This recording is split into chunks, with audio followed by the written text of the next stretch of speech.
So hi everyone, my name is Xander. I'm from the YouTube channel, another camera channel, and I'm actually based in South Korea, but I'm in IBC helping Portkeys to run their booth and do the giveaway. And Chung would be taking over for me for the next few days, I believe. So this year, some very exciting releases have happened. So we have a new monitor, LS7P monitor, which is basically the SDI version of the LH7P, but it has some key new features, including some of my favorite ones being the integrated BD1 module on the back here, SDI in and SDI out, of course. If you're using professional cameras, you need SDI. But if you are still using HDMI, don't worry because HDMI is still included at the bottom of the monitor. There's also a really cool new exposure tool called the log exposure tool.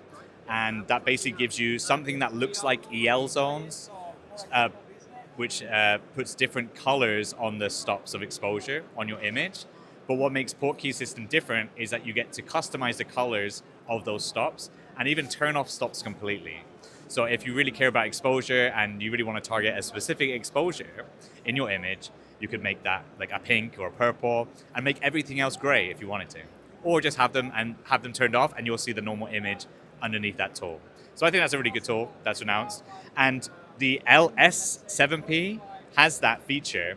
And usually the MOV norm OS of the monitors doesn't have that feature. So the LS7P is quite unique in that respect. But that feature is included in the Cinenorm OS, which is in the more higher end monitors from Portkeys. So another cool thing from Portkeys is collaborative control. And what that means is you can use a Portkeys monitor to control another camera connected with a Portkeys monitor or a Portkeys remote module. So really, really cool. So let's say the maximum example would be you have a separate monitor, a control monitor.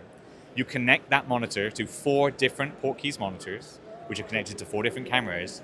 You can then use that control monitor to change things like ISO, white balance, maybe focus depending on the camera brand, and record, stop, and start. And this is a really good tool for directors who kind of want to sit somewhere, view all the cameras, which might be kind of far away, and basically have all full control over the image and when you're not shooting. And finally, one of my favorite things, batteries. Not the sexiest of topics, but there's 2 new battery adapters. We have the BD3, with the BD3, which is an MPF to V-mount battery adapter. And just like the BD1, if you undo this yellow tab, you can rotate the MPF adapter to go different directions depending on what kind of monitor or what kind of device you're plugging into this. You can now run V-mount power into that MPF module, which is really nice, right? I hate MPF batteries personally, so I only like to use small V-mounts, like small rig. So this is a really perfect accessory for that.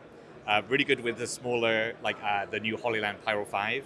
This actually makes the monitor easier to hold because you can just hold onto the monitor at the back. So I really love this one.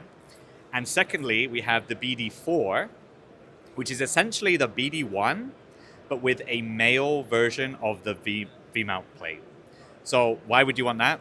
Okay, well, you can plug this side, the MPF side, into your monitor, but then you can connect a higher end video transmission system like a Teradek or a Holyland Cosmo, something like that, which only takes V-mount power.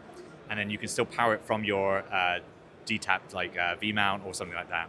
Or it basically shares the monitor's power. So this is a really nice one as well if you're in the more higher end kind of video transmission systems, or you want to connect any kind of accessory which uses V-mount.